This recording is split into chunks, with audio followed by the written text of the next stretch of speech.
Welcome back to One Comic Book a Day, where we're covering Action Comics number 74, The Courtship of Adelbert Dribble. This has the makings of a goof named Tiny Roof, but it actually has a lot more going for it. And I don't dislike it. So Superman is summoned by a personal ad in a newspaper. This has happened several times in an opening of a Superman story.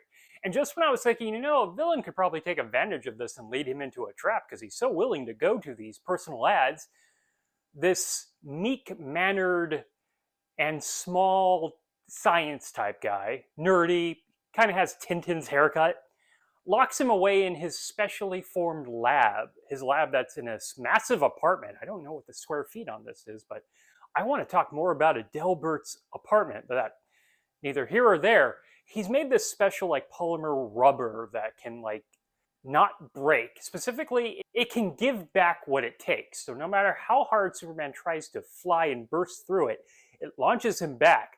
Now that is impressive for Superman. Luthor hasn't even pulled this off in his many appearances. With Superman locked up, Adelbert decides he wants to impersonate Superman, so he puts on this weird helium costume, which allows him to sort of fly through the air. I want to check the science on that. I think he'd die pretty badly if he jumped out the window. This is all to impress his girlfriend, Bertha, who he wants to propose to. He hires some guys to impersonate gangsters so he can impressively save her. Unfortunately for him, there are some actual gangsters nearby who think he's really Superman and decide that they're going to kidnap Bertha because if they have the woman Superman loves, he won't go after them. Wait a minute, that's the primary reason he goes after criminals. Do they know nothing about Superman? It always ends with Lois being kidnapped and him pretty pissed. Superman does figure out how to escape using the sulfur dioxide from one of the hair care products in this lab to rub vigorously and burn away the rubber, only if he had his heat vision. That would have made this so much easier for him. He shows up, but Dribble is upset because his girlfriend's been taken. Luckily, Superman knows exactly who these mobsters are and where they hang out. Then why are they still running free?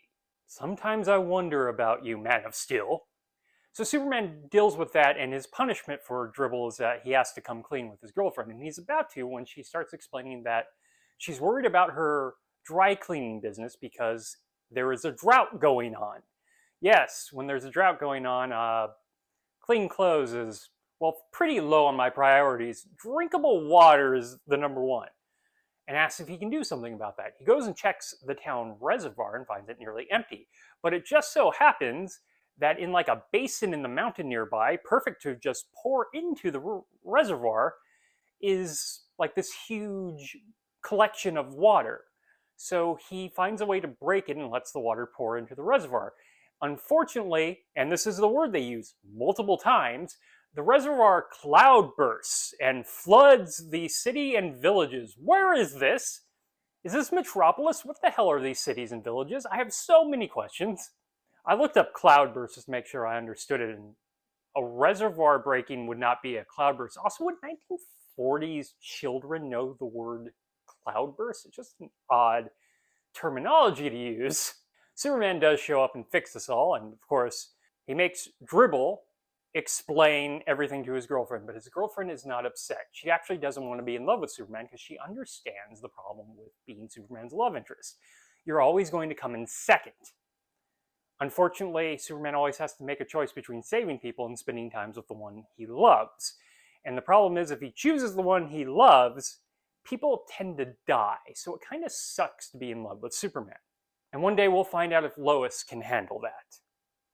So yeah, some interesting stuff, some bonkers stuff, and some bad stuff, but overall, I take it. That is it from Action Comics number 74, The Courtship of Adelbert Dribble. If you enjoyed this video, please like and subscribe, hit the bell icon to get notifications when a new video goes up. I do this Monday through Friday, but Fridays is Bat Friday, where I cover a Batman story, neither Detective Comics or Batman. And until next time, let's ponder the question, whatever did happen to the Man of Tomorrow? And why doesn't this rubber ever show up again? Man, he could make a super suit out of that. It seems to be pretty hard to destroy without, massive flame. Okay, have a great day.